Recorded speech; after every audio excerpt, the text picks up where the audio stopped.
Telangana public service commission ఈరోజు group 1 మెయిన్స్లో భారతదేశ చరిత్ర సంస్కృతి గురించిన అంశాలను వివరించడం జరుగుతుంది. భారతదేశ చరిత్ర సంస్కృతిలో మనకు భాగంగా స్వాతంత్రోద్యమ కాలంలో జరిగిన ముఖ్య పరిణామాల్లో మనకు మితవాద యుగం, మితవాదుల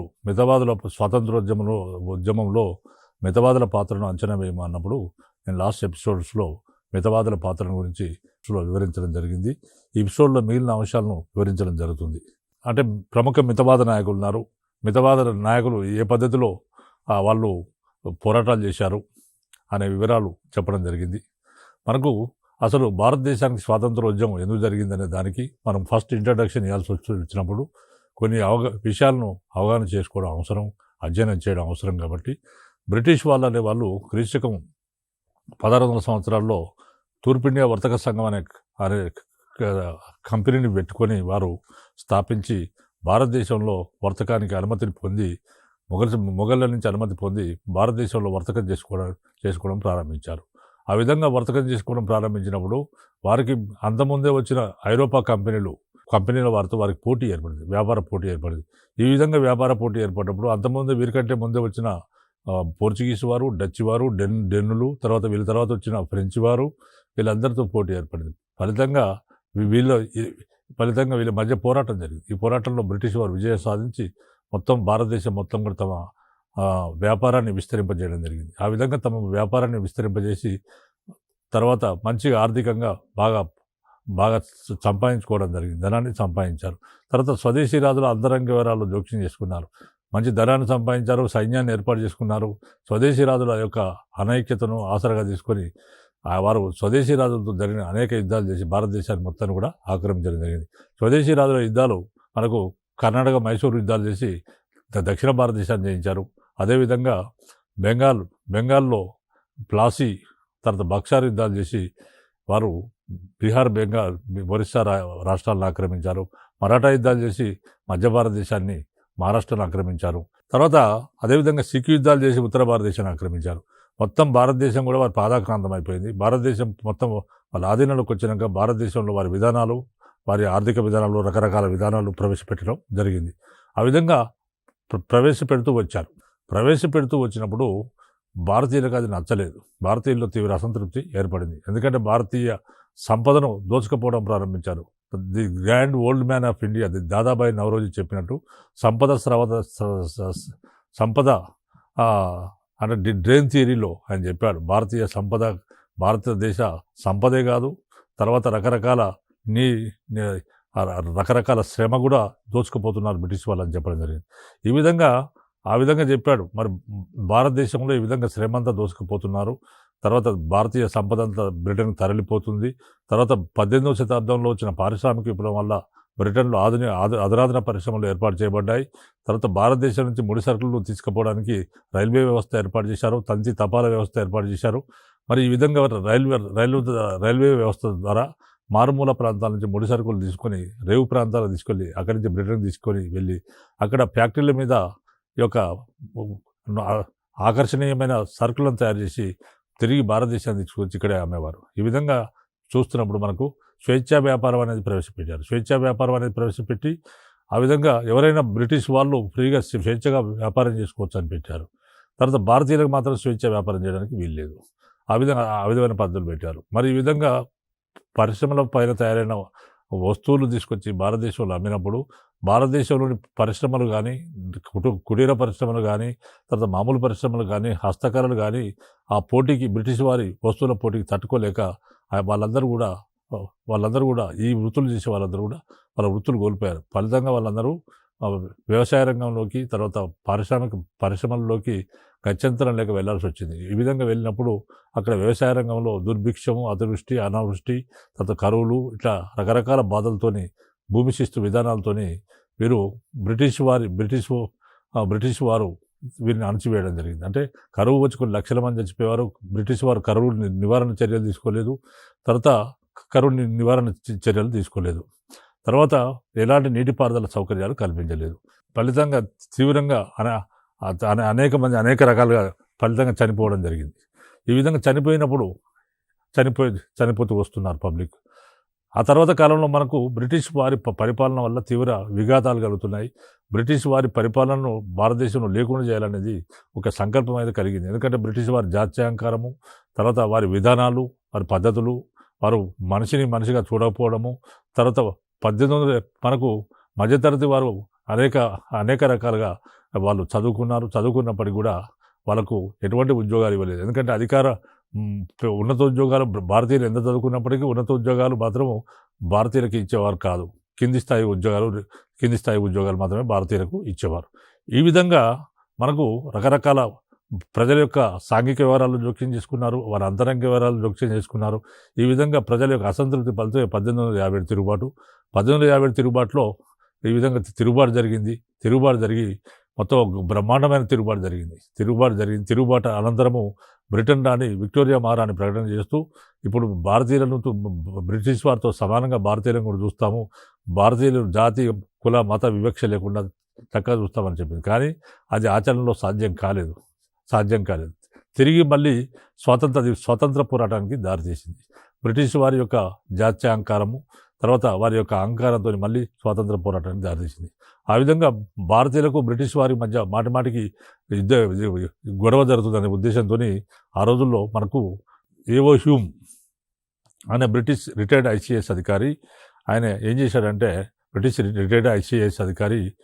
ఆయన వీరిద్దరి మధ్య, భారతీయుల మధ్య బ్రిటిష్ వారి మధ్య సామరస్యాన్ని కూర్చాలని 1885 సంవత్సరంలో ఈ భారత జాతీయ కాంగ్రెస్ అనే సంస్థను ఏర్పాటు చేశారు. ఈ విధంగా భారత జాతీయ కాంగ్రెస్ సంస్థను ఏర్పాటు చేయడము, తర్వాత భారత జాతీయ కాంగ్రెస్ సంస్థలో ప్రతి సంవత్సరం సమావేశాలు పెట్టుకోవడము, తర్వాత భారతీయులు కొన్ని విజ్ఞప్తులు చేయడము, ఇవన్నీ ఈ విధంగా జరుగుతుండేది. అయితే మనం మితవాదుల కాలంలో మితవాదులు అనేక రకాలుగా బ్రిటిష్ వారు చాలా మంచివారు, చాలా చక్కటి వారు, చాలా మంచి చేస్తారని ఒక గొప్ప నమ్మకం మితవాదుల్లో ఉండేది. ఈ విధంగా మితవాదులు నమ్ముతూ వచ్చారు. ఈ విధంగా వాళ్ళు చేస్తూ వచ్చారు. ఈ క్రమంలోనే మనకు మితవాద యుగంలో ప్రముఖ మితవాద నాయకుల గురించి కూడా చెప్పడం జరిగింది. ప్రముఖ మితవాద నాయకుల్లో దాదాబాయి నవరోజు గురించి చెప్పడం జరిగింది. నెక్స్ట్ మహాదేవ గోవింద రనడే. మహాదేవ గోవింద రనడే 1842 నుంచి 1901 సంవత్సరాల మధ్య జీవించి ఉన్నాడు. ఈయన మహాదేవ గోవింద రనడే ఆధునిక మహారాష్ట్రలో పుట్టిన గొప్ప పురుషుల్లో మహాదేవ గోవింద రనడే ఒకరు. మహారాష్ట్ర ప్రాంతానికి చెందినవాడు. తర్వాత ఆయన గొప్ప న్యాయకోవిదుడు, అంటే అడ్వకేటు, ఆర్థిక శాస్త్రవేత్త, చరిత్రకారుడు, సంఘ సంస్కర్త, విద్యావేత్త. ఎన్ని లక్షణాలు ఉన్నాయి ఆయనకు. 1842 సంవత్సరంలో నాసిక్లో మహాదేవ గోవింద రనడే జన్మించడం జరిగింది. తర్వాత మహాదేవ గోవింద రనడే తన 20వ ఏటనే హిందూ ప్రకాశ్ అనే పత్రికకు సంపాదకుడయ్యాడు. హిందూ ప్రకాశ్ అనే పత్రికకు తన 20 సంవత్సరాలప్పుడే ఇంత జ్ఞాని కాబట్టి ఆయన 20 సంవత్సరాలకే హిందూ ప్రకాశ్ అనే పత్రికకు సంపాదకత్వం వహించాడు. తర్వాత అదేవిధంగా 1868 సంవత్సరంలో ఎల్ఫిన్స్టన్ కళాశాలలో ఆచార్యతత్వం తీసుకున్నాడు. అంటే 1868 సంవత్సరంలో ఎల్ఫిన్స్టన్ కాలేజీలో ఆయన ప్రొఫెసర్ కావడం జరిగింది. అదేవిధంగా 1884 సంవత్సరంలో దక్కన్ ఎడ్యుకేషన్ సొసైటీ 1884 సంవత్సరంలో దక్కన్ ఎడ్యుకేషన్ సొసైటీ అనే సంస్థను స్థాపించాడు. 1885 సంవత్సరంలో బొంబాయిలో శాసన మండలిలో అదనపు సభ్యత్వం లభించింది ఆయనకు. బొంబాయి హైకోర్టులో న్యాయాధిపతి పదవిని కూడా ఆయన పొందడం జరిగింది. తర్వాత 1885 సంవత్సరంలో తొలి కాంగ్రెస్ సమావేశానికి హాజరయ్యాడు. అంటే బొంబాయిలో మొట్టమొదటి కాంగ్రెస్ సమావేశం ఉమేష్ చంద్ర బెనర్జీ అధ్యక్షతన బొంబాయిలో జరిగింది. అది 1885 సంవత్సరంలో గోకుల్దాస్ కాలేజీలో జరిగింది. ఆ విధంగా మొట్టమొదటి జరిగిన భారత జాతీయ కాంగ్రెస్ సమావేశానికి ఈ మన గోవింద రనడే హాజరు కావడం జరిగింది. తర్వాత పూనా సార్వజనిక సభకు పావు శతాబ్దం పాటు సేవ చేశాడు. పూనా సార్వజనిక సభకు దాదాపు 25 సంవత్సరాల పాటు ఆయన సేవలు చేయడం జరిగింది. ఆయన జీవితంలోని ముఖ్య విశేషాలు ఏంటంటే, రనడేను తన రాజకీయ గురువుగా హ్యూమ్ భావించేవాడు. ఏవో హ్యూమ్ అనేవాడు భారత జాతీయ కాంగ్రెస్ అనే సంస్థను స్థాపించాడు. ఆయన retired Indian civil services, retired ICS అధికారి. కాబట్టి ఈ గోవింద రనడేను ఏవో హ్యూమ్ ఏమంటాడంటే తన రాజకీయ గురువుగా భావించేవాడు. ఏవో హ్యూమ్ దైవంలో అచంచల విశ్వాసం గల రనడే చరిత్రకు ఒక ఆధ్యాత్మికత భాష్యం చెప్పాడు. ఆయన ఏం చెప్పాడంటే, ఊరి కాని ఆయన రైజ్ ఆఫ్ మరాఠా పవర్ అనే గ్రంథము ఇటువంటి వ్యాఖ్యానానికి సాక్ష్యం అని చెప్పడం జరిగింది. చరిత్రలో జరిగే ఉద్యమాలకన్నిటికి కూడా ఒక దైవికమైన తర్కం ఉంటుందని ఆయన భావన. చరిత్రలో ఏ ఉద్యమం జరిగినా దానికి వెనుక ఒక దైవికమైన ఒక దేవుని యొక్క ఇచ్చ ఉంటుందని ఆయన యొక్క భావన. తర్వాత కేశవ చంద్రసేన్తో పరిచయం ఏర్పడిన రానడే ప్రార్థనా సమాజంలో సభ్యుడు కావడం జరిగింది. కేశవ చంద్రసేన్ బ్రహ్మ సమాజంలో కేశవ చంద్రసేన్ పరిచయం సంఘ సంస్కర్తగా ఉండేవాడు. కేశవ చంద్రసేన్తో పరిచయం ఏర్పడిన గోవింద రానడే ప్రార్థనా సమాజంలో సభ్యుడు కావడం జరిగింది. తర్వాత వ్యక్తిగత జీవనాన్ని, సామాజిక జీవనాన్ని మతం ఎంతో పవిత్రం చేస్తుందని ఆయన నమ్మాడు. మనిషి వ్యక్తిగతంగానైనా సామాజిక జీవితాన్ని కూడా మతం అనేది ఎంతో పవిత్రంగా ఉంచుతుందని గోవింద రానడే నమ్మడం జరిగింది. తర్వాత గోవింద రానడే సంఘ సంస్కరణ అభిలాషి. వివిధ వివాహాలను ఆయన సమర్థించడమే కాకుండా దాని కొరకు 1866లో స్థాపితమైన ఒక సంఘంలో సభ్యత్వం కూడా స్వీకరించారు. గోవింద రానడే సంఘ సంస్కరణ అభిలాషి, సంఘ సంస్కర్త కూడా అయినా ప్రార్థనా సమాజాన్ని స్థాపించాడు కాబట్టి సంఘ సంస్కర్త. తర్వాత వివిధ వివాహాలను ఆయన సమర్థించడమే కాకుండా దాని కొరకు 1866 సంవత్సరంలో స్థాపితమైన ఒక సంఘంలో సభ్యత్వం కూడా స్వీకరించాడు. తర్వాత రాజకీయ విమోచనకు సంఘ సంస్కరణ అవసరమని ఆయన నమ్మకం. ఆయన కాలదోషం పట్టిన ఆచారాలను పరిహరిస్తూ సంఘాన్ని ముందుకు తీసుకుపోవాలని అనుకునేవాడు. తర్వాత విధవ వివాహాలు చేయడము, అంటే భర్త చనిపోయిన స్త్రీలకు తిరిగి పునర్వివాహాలు చేయడము, తర్వాత వివాహ వయస్సును పెంచడము, తర్వాత కులం లేకుండా చేయడము, కులతత్వాన్ని నిర్మూలించడం అనేవి వేద బాహ్యాలు కావని, పురాతన హిందూ సమాజం ఉన్నతంగా ఉండేదని, ఈ ఔన్నత్యాన్ని తిరిగి సంపాదించుకోవాలని రానడే బోధించాడు. విధవ వివాహాలు అంటే వితంతు పునర్వివాహాలు, వివాహ వయస్సును పెంచడము, కులతత్వాన్ని నిర్మూలించడం మొదలైనవి వేద బాహ్యాలు కావని, పురాతన హిందూ సమాజం చాలా గొప్పదని, పురాతన హిందూ సమాజం నాటి రోజులు మళ్ళీ రావాలని, ఔన్నత్యాన్ని, ఆ వైభవాన్ని తిరిగి సంపాదించాలని గోవింద రానడే ప్రతిపాదించడం జరిగింది. తర్వాత గోవింద రానడే ఆర్థిక భావాలు ఆయన రాసిన ఎస్ఏ ఇన్ ఇండియన్ ఎకానమీ అనే గ్రంథంలో ప్రతిబింబించాయి. ఆయన ఈ గ్రంథం రాశాడు. సాంప్రదాయ ఆర్థిక సిద్ధాంతాలతో ఆయన విభేదించాడు. తర్వాత స్మిత్, మాల్దన్, రికార్డో మొదలైన ఆర్థిక శాస్త్రవేత్తల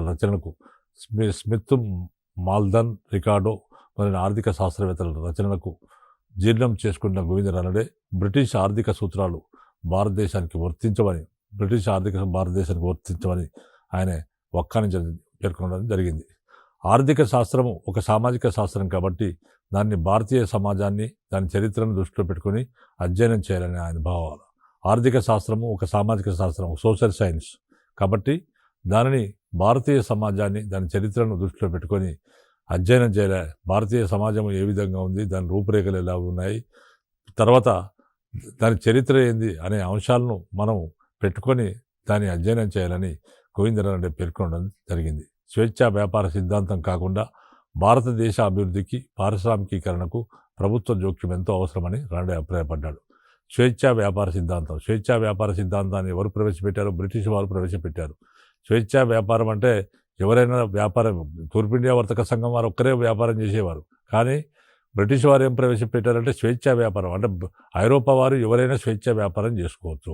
భారతీయులు చేస్తే పన్ను కట్టాలి. అదే ఐరోపా వారు లేదా బ్రిటన్ వారు భారతదేశంలో స్వేచ్ఛా వ్యాపారం చేస్తే పన్ను చెల్లించాల్సిన అవసరం లేదు.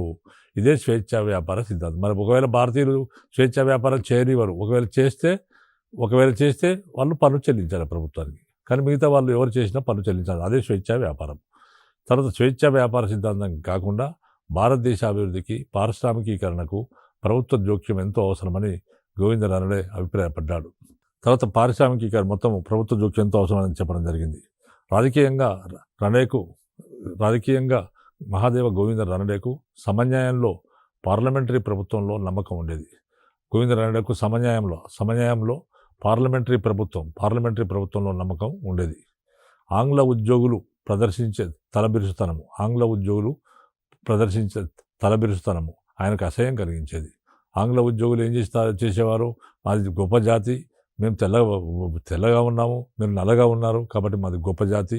కాబట్టి ఆ విధంగా తలబిరుస్తనం ఉండేది ఆంగ్లేయ ఉద్యోగులకు. ఎందుకంటే వాళ్ళు ఎంత చదువుకున్నప్పటికీ మంచి మంచి ఉద్యోగాలు పొందేవారు. భారతీయులు ఎంత చదువుకున్నా కానీ ఎంత గొప్ప చదువులు చదివినా కానీ క్లర్క్ ఉద్యోగానికి వాళ్ళు ఎలిజిబిలిటీ ఉండేది. అదేవిధంగా జడ్జి న్యాయమూర్తులుగా కింది స్థాయి న్యాయమూర్తులుగా భారతీయులు ఉండేవారు, పై స్థాయి న్యాయమూర్తులుగా బ్రిటిష్ వారు ఉండేవారు. కాబట్టి ఈ విధంగా ఆంగ్ల ఉద్యోగులు ఏం చేస్తారు, మరి వాళ్ళకు హోదా ఉంది కాబట్టి తలబిరుస్తనం ఉంటుంది. కాబట్టి ఆయన వాళ్ళ తలబిరుస్తనం అంటే గోవింద రండే చాలా అసహించుకున్నాడు. మిల్టన్ మిల్ మొదలైన మహామహుల స్వేచ్ఛా భావాలను ఇష్టపడే ఇంగ్లీష్ వారు భారతదేశంలో నిరంకుశంగా వివరించడం ఎంతో అనుచితమని అన్నాడు. అంటే మహామహుల స్వేచ్ఛా భావాలను ఇష్టపడే అంటే ఒక బ్రిటన్ అనేది ఒక దేశం ఏంది, ప్రజాస్వామ్య దేశం. ప్రజలే ప్రభుత్వాన్ని ఎన్నుకుంటారు. అలాంటి ప్రజాస్వామ్య దేశంలో వారు గొప్ప గొప్ప సిద్ధాంతాలు వాళ్ళు అనుసరిస్తూ ఇక్కడికి వచ్చేసరికి డిక్టేటర్షిప్ అంటే ఇక్కడికి వచ్చేటప్పటికి వాళ్ళు నియంతృత్వం వహించడం ఏంటి, తర్వాత స్వేచ్ఛా భావాలను ప్రపంచవ్యాప్తంగా ఉన్న స్వేచ్ఛా భావాలను, ప్రజాస్వామ్య పద్ధతులను, స్వేచ్ఛా భావాలను ఇష్టపడే ఇంగ్లీష్ వారు భారతదేశంలో నిరంకుశంగా వ్యవహరించడం ఎంతో అనుచితమని మహాదేవ గోవింద రండే పేర్కొనడం జరిగింది. రండే అపారమైన మేధో సంపత్తితో భారత చరిత్రను, సమాజాన్ని, రాజకీయాలను చక్కగా అవగాహన చేసుకున్నాడు. తర్వాత భారతీయులలో జాతీయ చైతన్యాన్ని సృష్టించిన వారిలో ఆయన ఒకడు. జాతీయ అంటే ఒక జాతీయంగా అంటే మొత్తం చైతన్యాన్ని భారతీయుల్లో అణిగిమణి ఉన్న సమాజాన్ని చైతన్యం వైపు తీసుకొచ్చిన వారిలో మహాదేవ గోవిందరావు వారు. కాలం గడిచే కొద్దీ ఆయన భావాలు సనాతనమైనవిగా, మితవాద పరమైనవిగా కనబడి ఉండవచ్చు. కానీ దేశ స్వాతంత్రానికి ఆయన ఇచ్చిన ప్రాముఖ్యం ఎప్పటికీ చెప్పుకోదగినది. తర్వాత సాంఘిక విమోచనము, ఆర్థికాభివృద్ధి, సాంస్కృతిక వికాసము. సాంఘిక విమోచనము, ఆర్థికాభివృద్ధి, సాంస్కృతిక వికాసము, తర్వాత జాతీయ ఐక్యత మొదలైనవి ఆయనకు ప్రియమైన విషయాలుగా ఉండేవి, ఆయనకు ఇష్టమైన విషయాలుగా ఉండేవి. సాంఘిక విమోచనము, ఆర్థికాభివృద్ధి, సాంస్కృతిక వికాసము, జాతీయ ఐక్యత మొదలైనవి ఆయనకు ప్రియమైన విషయాలుగా ఉండేవి. కేవలము భౌతిక విషయాల మీదనే కాకుండా నైతిక విషయాల మీద కూడా ఒక జాతి శ్రేయస్సు పడి ఉంటుందని ఆయన భావన. భౌతిక విషయాల మీద కాకుండా నైతిక విషయాల్లో మీద కూడా ఒక జాతి శ్రేయస్సు ఆధారపడి ఉంటుందని ఆయన చేసిన హెచ్చరిక ఈనాటికి వర్తిస్తుంది. మహాదేవ గోవిందరావు భారతదేశ మూసలో పోసిన ఉదారవాది. ఆయన గొప్ప ఉదారవాది. భారతదేశం అనే మూసలో పోసిన ఉదారవాది ఎవరంటే మనకు మహాదేవ గోవిందరావు. తర్వాత మహాదేవ గోవిందరావు తర్వాత మూడవ వ్యక్తి సురేంద్రనాథ్ బెనర్జీ. సురేంద్రనాథ్ బెనర్జీ 1845 నుంచి 1925 సంవత్సరాల మధ్య జీవించి ఉన్నాడు. 1880 దశకంలో సురేంద్రనాథ్ బెనర్జీకి ఉన్న పలుకుబడి భారతదేశంలో ఎవరికి ఉండేది కాదు. 1880 దశకంలో అంటే ఆ 10 సంవత్సరాల కాలంలో సురేంద్రనాథ్ బెనర్జీకి ఉన్న పలుకుబడి భారతదేశంలో ఎవరికి ఉండేది కాదు. ఎల్ ఆర్గోప్ అన్నట్టు అసలు సురేంద్రనాథ్ బెనర్జీ లేకుండా భారత జాతీయోద్యమాన్ని ఊహించడం అసాధ్యమని చెప్పడం జరిగింది. ఈ విధంగా సురేంద్రనాథ్ బెనర్జీ ఎంత గొప్పవాడో మనకు తెలుస్తుంది. సురేంద్రనాథ్ బెనర్జీ బెనర్జీకి ఉన్న పలుకుబడి భారతదేశంలో ఎవరికి ఉండేది కాదట.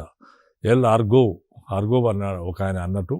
ఆయన ఏమంటున్నాడంటే అసలు సురేంద్రనాథ్ బెనర్జీ లేకుండా భారత జాతీయోద్యమాన్ని ఊహించడం అసాధ్యమని చెప్తున్నాడు. తర్వాత ఇండియన్ బర్క్ అని పిలువబడిన ఆయన అసాధారణ వక్త. ఇండియన్ బర్క్ అని పిలువబడిన ఈయన అసాధారణమైన గొప్ప స్పీకర్, వక్త. 1868 సంవత్సరంలో పట్టభద్రుడైన బెనర్జీ మరుసటి సంవత్సరము ఐసిఎస్ పరీక్షలో ఉత్తీర్ణుడై 1871లో అసిస్టెంట్ మేజిస్ట్రేట్ కావడం జరిగింది. 1868 సంవత్సరంలో పట్టభద్రుడు డిగ్రీ తీసుకున్న బెనర్జీ 1868 తర్వాత మరుసటి సంవత్సరము ఐసిఎస్ పరీక్షలో ఉత్తీర్ణుడయ్యాడు. ఐసిఎస్ పరీక్షలో ఉత్తీర్ణుడై 1871 సంవత్సరంలో అసిస్టెంట్ మేజిస్ట్రేట్ పదవి పొందాడు. కానీ తప్పుడు కేసులు బనాయించి ప్రభుత్వం ఆయన ఉద్యోగం నుంచి తీసివేసింది. ఎందుకంటే ఈయన ఇండియన్ నుంచి వచ్చిన ICS officer, Indian civil services officer కాబట్టి భారతదేశంలో వాడు సివిల్స్ అయ్యాడు, ఐసిఎస్ ఆఫీసర్ అయ్యాడు అనే కుట్రతో బ్రిటన్ ప్రభుత్వం కుట్ర చేసి ఆయన ఉద్యోగాన్ని ఉడబెక్కించింది. ఎందుకంటే ఒక అసిస్టెంట్ మేజిస్ట్రేట్ అయ్యాడు, అసిస్టెంట్ మేజిస్ట్రేట్ భారతీయులు కావడానికి వీల్లేదనే ఉద్దేశంతో ప్రభుత్వం తప్పుడు కేసు బనాయించింది ఆయన పైన. ప్రభుత్వం ఆయన బనాయించి ఆయన ఉద్యోగం నుంచి తీసివేసింది. తర్వాత ఆయన అనేక విద్యాలయాల్లో పనిచేసి అనేక విద్యాలయాల్లో పనిచేసి చివరకు 1882 సంవత్సరంలో తానే స్వయంగా ఒక పాఠశాలను స్థాపించడం జరిగింది. అదే చివరికి రిప్పన్ కళాశాలగా వృద్ధి చెందింది. చివరికి రిప్పన్ కళాశాలగా వృద్ధి చెందింది. గత శతాబ్దం 7వ దశకం నుంచి సురేంద్రనాథ్ బెనర్జీ రాజకీయ కార్యకలాపాలలో చురుగ్గా పాల్గొనడం ప్రారంభించాడు.